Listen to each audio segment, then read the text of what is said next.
All right, welcome to another episode of On the King's Dime. It is the 18th of the 12th. It's nearly Christmas time. I've got Andy here with me as always. Ahoy, hoy. Obviously, he had that bout of health-related issues. Yep. Could not get to the podcast yesterday. He couldn't leave a certain room to get to the podcast. No. Let's just say consequences were explosive. Yeah, so we have a couple of games. The Perth Wildcats, so we're well into this away trip. We've got we play the Illawarra Hawks on the weekend, and then we have the Taipans coming up in a couple of days. Good couple of wins.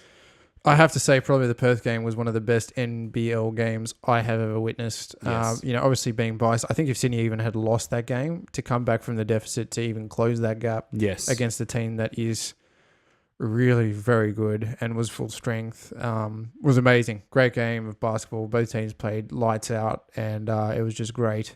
Yeah, I think it was a great advertisement for the league in general that both teams played such a high level of basketball. I think there's been about 4 or 5 really good games from the top teams in this season. And then obviously we came all the way back to Illawarra to play the Hawks on Sunday afternoon. That was a less game filled with less. The Hawks quality. are just they just don't have the talent. They don't have the imports. Jordan Jet is a nice player, but he has no outside game really. He's kind of just like a slash player.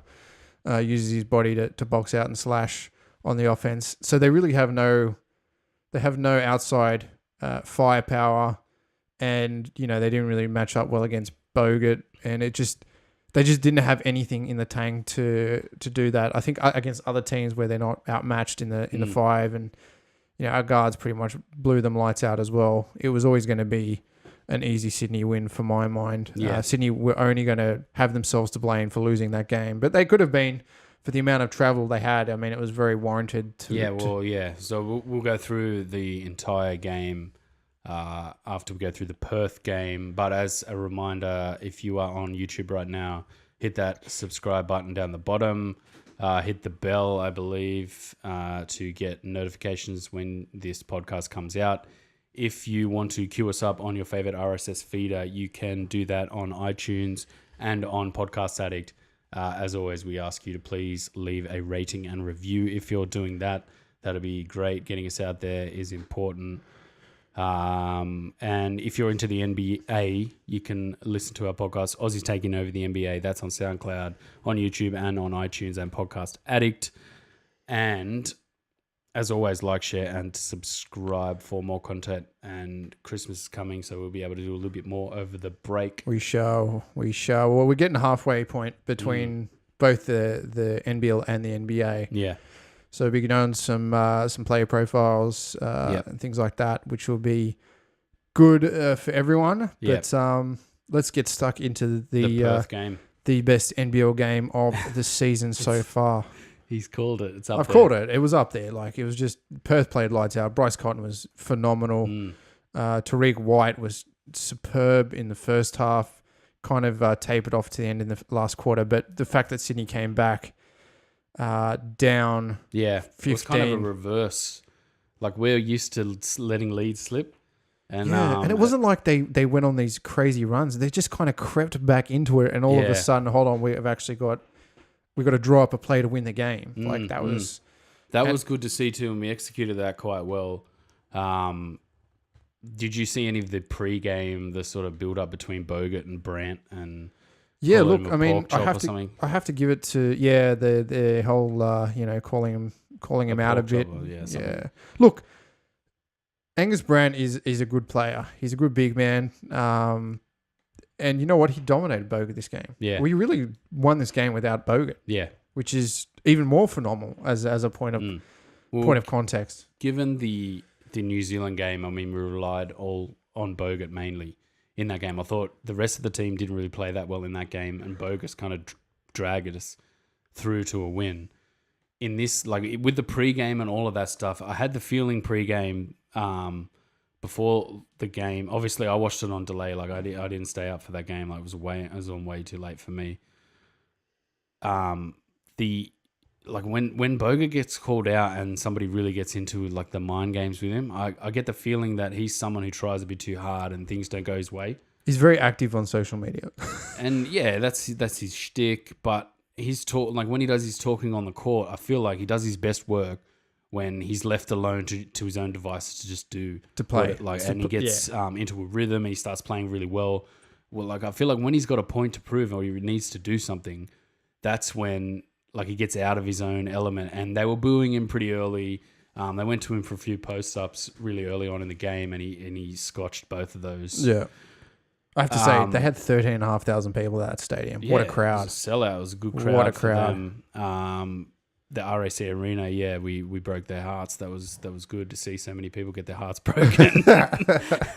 But like the start of the season as well, like we lost a couple of games. It felt like Bogut was trying to be too hard. He couldn't relax into that role of just, right, I don't need to do everything. I felt like in this game with the pre-game build-up that this was going to be an issue when I was watching it. They went to him early. He struggled a little bit. Perth was getting right into it. Their fans were booing him. And then obviously David Ware stepped up in the first quarter with a huge slam.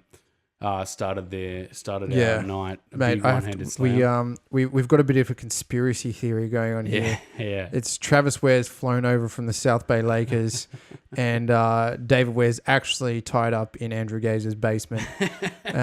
Unfortunately, DNA tests are not going to prove anything because he's officially a clone. They're identical twins. So we're hoping Travis doesn't need to go back anytime soon. But this is a good run from good old Travis.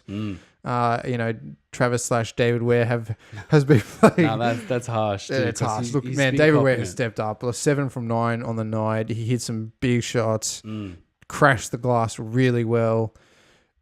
Started setting some screens where he wasn't moving. Like just basic fundamentals. He's a big dude. He's 6'10", fairly mobile for a 6'10" guy as well, and can stretch the floor. Like, he should be able to do these things. Yeah. And you know what? He got a wake-up call in New Zealand, and he's come out to Perth, and he played the first quarter lights out. And, in a time where Bogut was struggling, and we went to a kind of a small ball 5. Yeah. Kickett playing the 5, intermittent with Ware. They're both kind of 6'10". It worked really well. Well, he kind of fits this team if he plays well in his role. Yep. Screening guys, rebounded. He rebounded a lot better in this game. We're not dialing up shots for him, but when he does get the odd shot, he's usually open, and even at the 3-point line, he's usually open. So I didn't feel like he's been getting a lot of crap from the fans, but I still don't think he's a terrible player.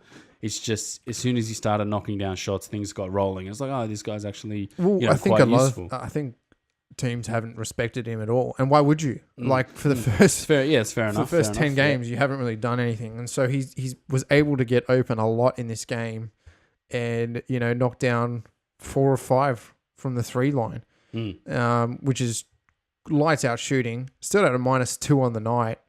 But that big run in the third was when we had the start. I think we had the starters on the floor, and that's when things kind of went downhill before the fourth quarter. Terrible refereeing in that third quarter.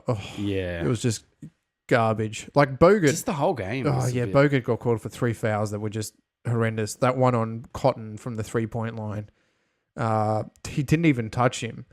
Didn't even look like he changed the direction of the shot or the arc of the shot, and he got pinged. And I was just like, really? And then it was the block. I think that was the second foul, was the clean block. Yeah, and then he had one of those Bryce Cotton 3-point that was the 3-point one, where he was just not... At the other end, was that Bogut, the first one? Like to start the game? Yeah, that was Bogut. Yeah, just... I don't know how he shoots so many free throws off of jump shots, which is strange. Yet some other players can get hit. Like Adnam later in the game got like 4 smacked times into the front row of like the press row. Yeah. Landed in the press row, and he didn't get a call. But obviously, we started the game really well. We shot 66%, 8 of 12 from 2, and then 3 of 5 from 3. I thought we were rolling, even though Bogut wasn't playing that well. We kind of got rolling, and the way we play, like we were able to get into transition a little bit. Like Bryce Cotton played quite well defensively. I think he had 3 steals. He had 4 steals. Yeah, and that No, was 6 steals. He had 6 steals. Like that, he was He unbelievable. was pocket man. pinching like no tomorrow. That was a record for him as well, by the way. And a few of them were the ball, like, you know, Bogut down low or on the block, basically looking up and taking the time. And he was running from like different angles, coming from the baseline all the way around just to get a steal. Stuff like where not incidental contact or like good hustle, like things where he was, oh, if Bogut's getting the ball, I know he's going to try and find either one of these guys. I'm going to try and cut this off. And they were getting a lot of transition points in the second quarter from that. Obviously, we went into the half. It was 55-48. We shot 54% in the second quarter, 6-11. We just stopped going through to the 3 ball, which was, I don't know, like if that's a concerted effort to stop shooting threes. I think again, it speaks to volume as well. Is that we are always kind of looking to get the best shot instead of just trying to jack up shots, which is fine. And you know, if you look at the league statistics, we've had the least points scored against us by a country mile. Yeah, but we've also scored the least points. Yeah. So we slow the game down a lot. Yeah, and I just felt that this game had flow, and that's probably why it was such a better game. Is that we weren't trying to slow the ball down. I think the second quarter we looked at more shots, having better shots rather than taking the volume. Whereas in the first quarter, it was really about volume. And obviously in the getting to the fourth quarter, it was about volume of shots. We just ran them lights out. And, you know, when Kickett shoots almost 90% on the night, you're pretty much assured the W. Yeah. So it was 32-all in the second quarter, and we called a timeout. Out of that timeout, it was a under the basket inbound. So we came all the way up the floor, and Adnam ran this like Perth all night were trying this double trap scheming thing where if it was Randall and Adnam, they just bring the guy up and double trap. And this particular time, that guy helped off of Bowen, and Bowen pretty much ran straight away baseline, and Adnam drove in for the lob. Basically, it was wide open. And I think he ended up dunking over Steindl, or was it Steindl, or was it? No, it was Angus Brandt. He dunked all over Angus Brandt, and even Dane Pinot was up there. So 2 guys basically got to the same spot on the one play, which shows you just how wide open that those 2 guys got. Yeah. You know, we were getting a lot in transition, but at the same time, we were trying to set up. Like Bryce Cotton was getting into the passing lanes, and they got a steal, and then I think he laid it up, and then we had a timeout, and then he had a steal and a dunk, and then I kind of started to feel like, oh no, this is going to start to get away from us, because in these types of back and forth moments, that's when we start to unravel a little bit. Like we're really good at, if we're fending off the team and we get into transition, we can hammer these teams. Yeah, but we're not good at, if the team's hammering us, we can't like get out of the way and turn the game around and then start getting back onto them. Yeah, it's mainly, you're right, because of how we slow the game down and how we play like that. Deng Deng, he came on, he had a nice step back. It was a nice little step back jump shot to stop the run. And then even Pinau went to the line late in the first quarter, which was good to see him. Yeah, he was crashing the glass very well. Very, very well. Yeah, so what did he have in this game? He had 2 rebounds. Devastating crushing of the glass, did he? Yeah, he only played like 4 minutes though. So, I mean, when he's on, he plays with enthusiasm when he's on. They bring him out to the elbow a lot to drive past him because he's not got that shot blocking ability. So yeah, he's kind of like a hustle big man. Yeah, that plays a little bit too tall, and at the same time at the perimeter, he kind of gets exploited a little bit. So we went into the halftime break, 55-48. How did you feel about that? Look, I think the fact that we were just keeping ourselves there was good. Yeah. At halftime, I think the game was flowing in the right direction, and at that point, it could have been anyone's game, really. I think it's when we went kind of down by about 15 in the third. Yeah. Actually, early in the fourth, I think we were down 15. That was just like, well, this is a bit bullshit. Yeah. So in the second half, it was 23-21. Third quarter, so we shot poorly. 4 of 10, 40%. 3 of 7 from 3, which is 42%. I think that's one of the worst quarters like we've played in general in terms of shooting percentages. Like we've had very few sort of sub 50% quarters. Yeah. I'll double check that. I think it was really the Bryce Cotton quarter. Is where he pinched a lot of the that's times. where, yeah, he was just playing so well. Yeah. He was hitting shots. He got another 3-point foul. That's when Bogut, I'm pretty sure, went off the floor. So This is when he kind of got pulled out of the game. Yeah, in the third, that's when they went 15. Like late in the third, they went 15 up. But mainly, I just didn't feel like they were going to bring this back. Like at the end of that third, I was just, oh, this is it. You know, it just wasn't happening. We weren't getting anything going. Heads were down a little bit. With Bogut went up for this block and he hit the deck hard, hard. And I went, oh no, please be okay. And then he got up and then he looked like he was struggling a little bit after that. And I just was thinking right there and then, maybe like have a seat. Like, he just didn't have a good game. He was probably just tired. And it wasn't about how he was playing. It was just like, oh God, like you look like you're struggling, winded, like that fall might have hurt him. So I was thinking, mate, have a seat. And let's see what the rest of these guys can do. And he got that foul. And that's when it was like, oh, now he has to take a seat. He's got 4 fouls. So I kind of think that was a blessing in disguise at the same time. It was kind of like, I thought at that point we'd lost the game, really. Like this was all about Perth and the momentum and the shots falling. But how wrong I was. So into that fourth quarter, I think the score was going into it. I think it was 78-69. So they were up 9 going into the fourth. Whenever Kickett plays the 5, like defensively we look trash, but it just opens up all these different things because he can space the floor and shoot the three. And they have to respect the three. Yeah, and to mirror that up against Bogut, who can't shoot an outside shot, but yet is so skilled, so defensively prominent, so great with the ball in his hand as well as away from the ball. He's so dangerous on the lob play, like. They're two polar opposite styles of play that I wonder how much more we're going to use Kickett just playing the 5 and then putting a bunch of shooters around him at the same time when he's out of the paint. Yeah. He gets left alone. He does. And they don't respect him. And he shot so well in this game. Yeah, so that fourth quarter was basically Kickett putting the team on his back. And, he was shooting the ball well. He was also going inside, like a couple of nice drop step layups. I think Perth just didn't have an answer for it. They'd played the entire game trying to negate Bogut and his shot blocking ability, making sure to move him out of the paint. That when Kickett started spacing the floor, he was getting open shots, he was getting to the paint, he was driving by guys, and suddenly everyone's heads came up again. And we were like, oh, okay, this is a different way to play. There's a lot more space on the floor. Kind of felt bad for Bogut a little bit because I was like, we're making this run without Bogut. But then subsequently after the game, he ended up coming in for that final play where he threw the ball up and hit the scoreboard. Yeah. I was just like, oh, amateur stuff, man. But then it didn't matter. It didn't matter in the end. But I mean, he almost had 2 of those amateur hours in 2 weeks where in the New Zealand game, you'd back tap the ball out. Yeah. You could have just taken a rebound. That would have been the end of the game.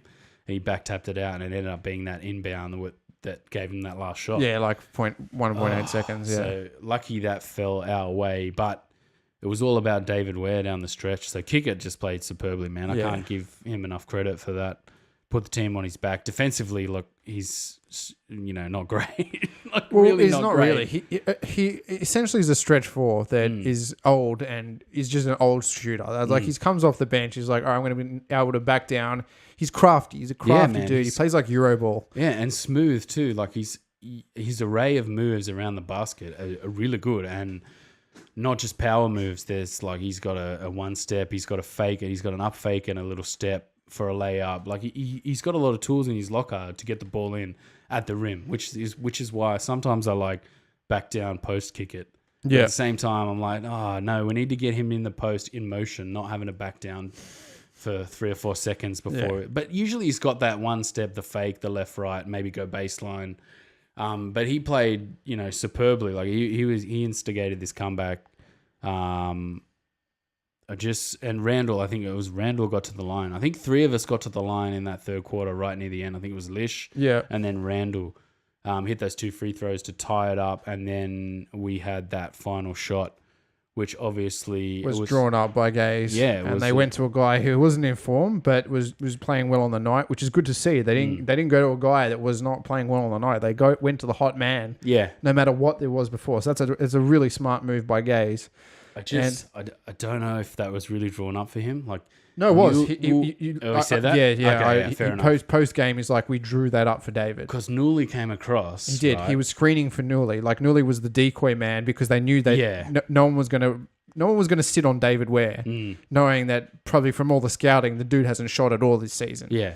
Well, it looked to me like it was supposed to be a rescreen, like Ware had to come and rescreen for Newley, but obviously Randall had gotten so far in he had to that he basically had a nice kick out to Ware, who hadn't even had time to initiate the screen or like run that late action, which is why Newley sort of moved, because they were both wide open, like could have hit either of them, and obviously David Ware knocking down that three, which was one of the biggest shots in his Sydney Kings career so far, getting a lot of credit.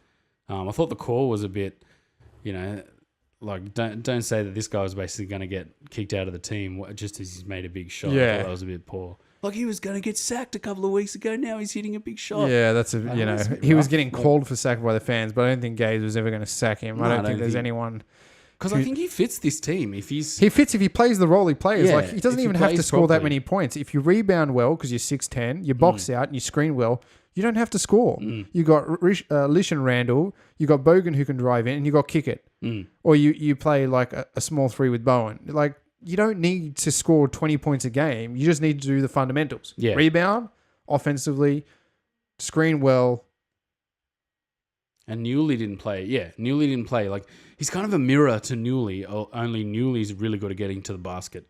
Yeah. You know what I mean? Like, in transition, he's like Ben Simmons in transition. Yeah, he just kind of he's just just an runs the animal. floor. Yeah. Obviously, Newley had 5 points, and then Randall as well. He played really well. I think the duel between him and Cotton. He plays better when he plays better guards, Randall. Like when it fires him up, he wants to do well. And sometimes that works. Sometimes it doesn't. But to have the sense to drive, like, and then kick the ball out, I think he needs to do that more. Like, I think he needs to drive and get a shooter open. Yeah, because that's going to open up the floor a lot more. But obviously with Bogut on the floor, that's kind of, he's just driving into whoever's guarding Bogut. So I think if Bogut could develop, like I keep saying, if Bogut could develop some sort of shot where he doesn't have to always stand in the paint, then this team is going to open up. Yeah. Or we're going to just have to play more lineups with Kickett at 5, playing center and being able to shoot the 3-ball because he's going to get a lot of free balls. What did you think of Bowen in this game? He didn't get a lot of minutes in this game. Nah. And I probably think it was deserved. Didn't shoot well, crashed the board. He looked like he was changing rebounds. He was getting into places. The stats line didn't show what he kind of did on the night. But one thing I did notice that he was not boxing out efficiently. And none of the Sydney Kings, like, they had 21, man. 21 offensive boards. Against 8, which is just how you win a game. But we keep saying this, like, it's horrible. Like, it's really hard to watch. And even if I was Perth, man, I'd be pretty dirty if we lost that game with 21 offensive rebounds. Yeah, that's very true. But again, it's a group thing. It's a hustle thing. It's just what they need to work on. I think even Gaze was sort of saying in the post game that, it's something we've been trying to work on in the last few weeks. But again, like I said, it's the guards. They don't get into the right zones. They just kind of crowd around Bogut.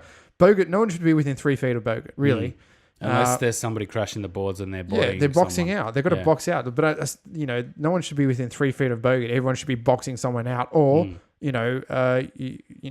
stalking the lane, stalking the kind of arc to get those really... Because, like, so many times the heavy 3-point attempt... Yeah, they bounce sprays out the everywhere. Yeah. That's the biggest problem is, like, we're a transition team or we're trying to get into transition. So our guards basically are the guys not looking to rebound. They're looking to wait when they get the rebound and get the ball and get clear. Yeah. I mentioned the double trapping. I thought Randall played that really well.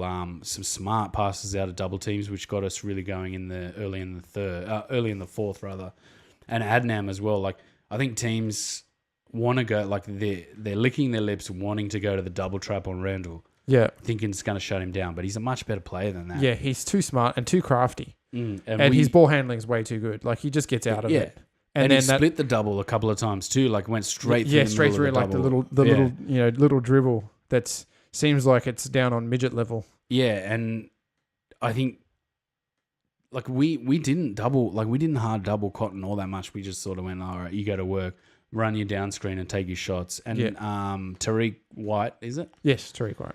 He was doing the same, and Lish kind of was doing it a little bit for us, but I feel like he doesn't do it enough. But at the same time, when you got a guy like Bogut who basically handles and comes out to the elbow or out to the 3-point line, you can't really run a lot of that. It just doesn't work if your center or your forward's not mobile. So I'd like to see David Ware doing a little bit more work out on the perimeter, screening guys when we run that weave, that pistol action. Yep. I guess that's about it. It was great to see David Ware knock down that shot, getting all the accolades. I thought we were dead in the water in that third quarter. And the refereeing, like obviously to go back to the refereeing, like just the calls. I don't think they're good enough. Like the refereeing level isn't good enough for how far the standard of the league has risen. Yeah, you know what I mean. Like it doesn't seem to. I just don't think they know the rules. It's just, I think high quality imports get babied. Yeah. And then the kind of dirty guys of the game get kind of called out for it, like Bogut, because he's seen as a bit of a villain, gets called out for the fouls. Just like that was a clear block. Or he didn't even go near him. Like there was no contact. Yeah. It's not as if he fake pumped and jumped into Bogut and flailed. No, you got called because apparently a pinky touched his arm. It didn't though. It was quite clearly an air ball. And then you get players like Bowen who, like a game will be quite tight. And they just won't get a call. And he won't get any calls, or he'll go up and try and rebound and get called for a loose ball foul that's really soft. And you're just like, what? Like, can you just be consistent with the referee? Because Newley, I said on the Facebook feed, like, I threw my phone. Like, as soon as they called that, like, Newley just barreled straight into someone and it was a blocking foul. Yeah. Hit the ground and they just didn't call any. I threw him up. I'm like, that's it. I'm not watching the rest of this game. Yeah. Like, I'd had enough by then of just how badly they were calling that game. And then obviously I checked my phone and we'd won. I was like, I better just go back to that and watch the end of that game. But yeah, it was a great win. Obviously that took us to 8-4, was it? Yeah, 8-4 now. Now I think we're 9-4 with this Illawarra game that we're about to talk about. We can talk about this Illawarra game and we can summarize it pretty quickly in the sense that Illawarra just aren't up to the scratch of some of the... There's such a disparity in the league. They haven't got the right imports for the team, I don't think. They really need a ball handling import, I think. They just don't have the skills at one. I think Emmett Nar is a good player, but he doesn't have the shooting capabilities. Can't shoot, won't shoot. And They don't look like they're well coached either. Who's their coach? Rob Beveridge. Yeah. I think Blanchfield and Ogilvy are two good big men, but not good enough. Like if your guards aren't good, it doesn't matter how good your big men are. There's nothing doing there. Yeah, there's nothing that's gonna happen out of it. They're just unable to score against a quality team. I think the last couple of games they played quite well. They were on a 3-game win streak, but against a quality team. Illawarra on a 3-game win streak. Yeah, they beat Adelaide, which is not saying much, by 1 point. They beat Cairns below, and before that they'd beaten Adelaide again. So obviously they'd beaten the turgent teams of the league, and they're probably to that quality. They put on 120 against Adelaide. I don't know how they did that. 120? 120 against Adelaide. Man, it shows how much attention I've been paying to the rest of the league. Yeah, so in that game, Blanchfield scored 24, Ogilvy 19, and Jordan Jett scored 18. So obviously high caliber game, but it just doesn't seem like they can get the same. None of the teams feel like they can get that same flow against Sydney. Like Sydney give a lot of offensive boards, but they also shut down a lot of transition and fast points. They slow the team down into strangulate them. Yeah, into taking really measured shots or, playing a strategic game rather than kind of a free-flowing, ball. But and there you go, like Blanchfield and Ogilvy, there's a forward and centre combination. Coming up against Bogut, who has 4 blocks in this game, that's where we're channeling guys into Bogut. Like if you're a big guy, like if you're a big man, a center or a forward, you need to have either a really good game, like going into his body or going into like transitional type post entries, rather than just trying to back him down and trying to bully him. That's obviously where we're going to beat. Like if you've got a good center forward combo, you're going to come up against Bogut and you're going to struggle because defensively our schemes are set up to negate that because we've got the best shot blocker in the league, basically. And also you have to look at Emmett Nar. Emmett Nar had 28 assists and 1 turnover before this game. And this game he had no assists and 2 turnovers. Yeah. So he comes up against a better defender than Lish. Now, Lish is quite a good, even though he's undersized, if you get him on the same size guard, he's actually a very good defensive player. Yeah. And so is Randall. But it's just very weird that he would get up against the same size kind of guard. And Emmett Nar is similar size. I think he's 6'1". Randall's 5'11", I think. Yeah. So but Lish on ball is a very smart defender too. He had 4 steals in this game. Yeah, he does. He's a good pocket pincher. And then Randall, obviously, he had 2 steals, and then Adnam had 2 steals. Adnam off the bench, I thought, played, like, stats don't reflect it, but he played really well. He has a lot of things that make the team tick. Like, he's swift, good with the ball, plugs into that. Like, when Randall comes off the floor, he plugs into that so well that it gives the team a lift. Like, we don't have to change the way we play. Yeah. Newly, obviously, 25 minutes, he had 13 points, 5 from 9 from the field, 3 of 5 from 3, shot the 3 ball really well. But Kevin Lish, man, at the moment, every time he shoots the ball, I just feel like it's going in. Yeah, some of the over the top or in traffic. But look, again, let me just say how poor coaching, Rob Beveridge is at the moment. Jordan Jed, who's just won you a game, played 23 minutes, scored 5 and 7, and got 5 rebounds, and played 23 minutes. Like, it seems like it's just about sharing the minutes rather than actually getting these guys out here for meaningful time. Conklin, 20 minutes, Ogilvy, 20 minutes. Like, you have to have your starters or your core. Conklin is an import, Jordan Jet. These guys need to be playing 30 minutes as an import, not 20 minutes. Even though that Ogilvy didn't score well and got shut down by Bogut a fair bit, it just doesn't make sense to play them like that. It seems like there's dishing out too many equal minutes, whereas you look at Sydney, most of our starters played 30 minutes. Ware had a great game again, 13 points, 40% from the field, 40% from 3, a couple of rebounds, an assist, and didn't turn the ball over, which is another big thing as well. He didn't turn the ball over once against Wollongong or Illawarra. Wollongong. Illawong, you called him Illawong in the last. Well, they're Wollongong. Let's just say they used to be called the Wollongong Hawks. Now they're the Illawarra Hawks. So yeah, I didn't rewatch that game. Like that's the standard. Like I could understand because we were tired. Like we started the game really tired. You could tell. Yeah, it was like very slow. It was just a horrible start to that game. I think we were quite sloppy. I think we ended up only shooting. I've got it written down here. 36.8% in the first quarter. So that's so low for us. Yeah. 7 of 19. We felt like it felt like we were just let's just shoot threes because we can't run today, boys. Yeah, that's it. Jack it up. Tired. But I think they knew against this team that they could lock them down defensively. I just think there was too many mismatches on the court for effective Wollongong team. Yeah. Look, the Sydney team is starting to actually look like the caliber it's got on paper. Yeah. I think if we can, pull out a win at home against Melbourne on Sunday, you can quite easily say that we're probably, favourites in the league at this point with the team that we have in front of us. Well, if we've got to beat the Taipans Thursday, so we've got that away game, then we come back for that Melbourne game. I think if we beat the Taipans, I think we're 9-4. We have the possibility to possibly go 11-4, which I think is what Perth is on. Yes. I can never get the thing up on the NBL app. The ladder. So Perth is 11-4. Yeah. 2 more wins, we go 11-4, so we're tied. So there's a chance for us to go shoulder to shoulder with some of these elite teams. I mean, we were a couple of games back. I think we're one game. We're still going to be one game back behind this. I think we've got a couple of double weeks. Funnily enough, Melbourne are still favourites at $2.70. We're at $3.30, and Perth is at That's understandable, though. They've beaten us twice, and I think all round, they probably have a better outfit than us. They've been playing together longer.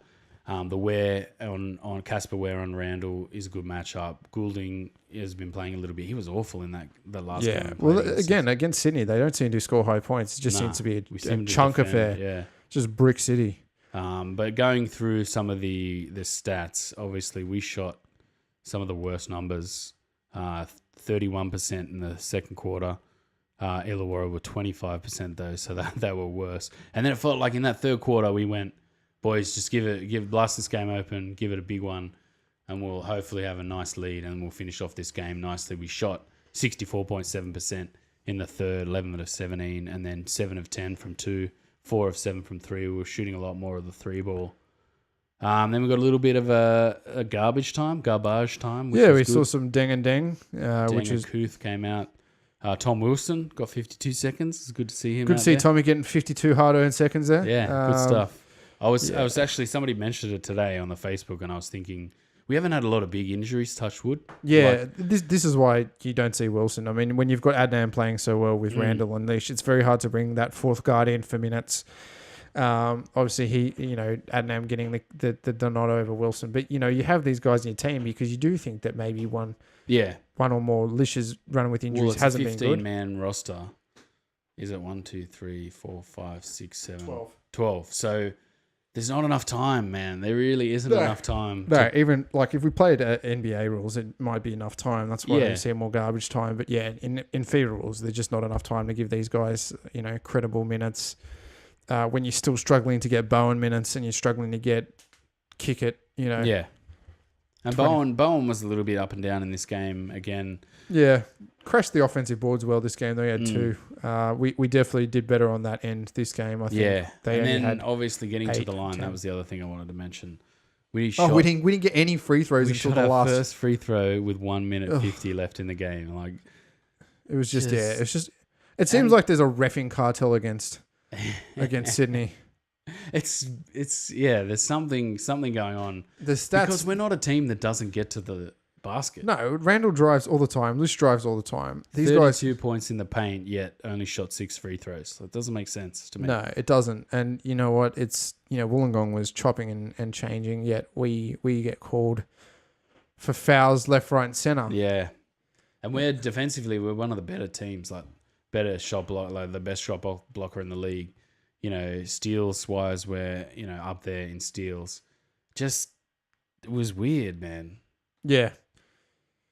Oh no, it's horrible, but this seems to be the path for us to get to the playoffs. So one more game, obviously on that big road trip. Taipan's coming up on Thursday. This is today. What's Tuesday? Probably try and get this out overnight. By Thursday. What's your prediction? Were we going to... We should trounce all over the Taipans just purely because the Taipans haven't really shown up to play basketball this year. Melo Trimble's a good player, but I just don't think they have depth in their imports haven't been playing too well. So that's on Thursday night. Starts the next round 10. Then we have Melbourne at home. Is that in the same round? That's in the same round. That's on the 23rd. That's going to be our biggest game, I think. Yeah, I think. To the year date. We really need to beat these guys at home if we're ever going to have a chance of, making it to the final. Finals. Well, yeah, I think it's important that we at least beat them to prove that we can beat them in the league. We've beaten them in the preseason. It's always been close. It's not been a blowout by any stretch of the imagination. I don't think it will be. But it would be nice to get one win. We're kind of we've had a few games, 4 or 5 games where crunch time has come down to a basket here or there to win the game. Sometimes we come up big and sometimes we don't. Yeah. So it's not as though we're clutch executing and winning games all off of that type of thing. So I would like to see us comprehensively beat the Taipans just to get, to blow the Taipans away. And then again, hopefully we can get that lead in the third, again, a big third quarter, and then maybe even have some garbage time against Melbourne. But I think that game's going to be pretty close. Yeah, I think we do need to get some of our bench rotation in for some minutes, just in case we get an injury and they haven't played, We get to the playoffs, we get to the top 1 or 2 spots, and then we go from there. It's about getting the whole rotation on that. So I think we're pretty much secured in the top half of the table. I don't think any. I think it's going to really be a fight between Brisbane and the Breakers to see who takes that 4th spot. Yeah. I think that we've actually got a pretty pretty interesting run coming up. We've got obviously the Christmas break. And then we have Brisbane. We play Brisbane for the first time. Yes. Which is, they've been a team of up and downs, and really be interesting to see how we play against them. They are quite, a pass-oriented team, obviously, with Andre Lahanis, the Australian... Lahanis. Safety harness. Andre Safety Harness, the Australian coach, playing a very interesting style of basketball. That game's on the 29th. And then we have the Hawks away again and Cairns at home. So what do you reckon between Melbourne and the Bullets? We'll try and drop a halfway through the season look at what we've been doing. Yeah, so let's drop a halfway podcast round. Talk about some of the interesting stats of the Sydney team when you look at it against. Yeah, there's some strange stats to see where we are on the table and how we've gotten there with these kind of stats in mind. And then we're kind of on the downhill stretch after this. We really get into the rounds, late into the rounds, and getting into that playoff time. Yep. So how many rounds all up? 18? 18 rounds. So the last game would be against Cairns on the at home, 16th of Feb. And then playoffs start, semis, and then finals. Then playoffs. So short season. Yeah. But still, so far it's been great. So been good. All right, guys. All right. Sorry again for getting this podcast out a little bit late. Apologies. Yes. Thank you to all our fans who do listen. Remember to like, share, and subscribe if you've made it this far. If you're into the NBA, you can find us on Oz NBA Takeover, or if you type into YouTube, Aussies Taking Over the NBA, and you can find us on all your good podcasting apps. Yes. We'll be back probably after the Melbourne game with a wrap-up. And then we'll put out some content between Melbourne and the Christmas break, looking at interesting stats about Sydney's season so far. Maybe we'll do grade all the players so far as well. Yeah, cool. Yep. All right. All right. Peace out.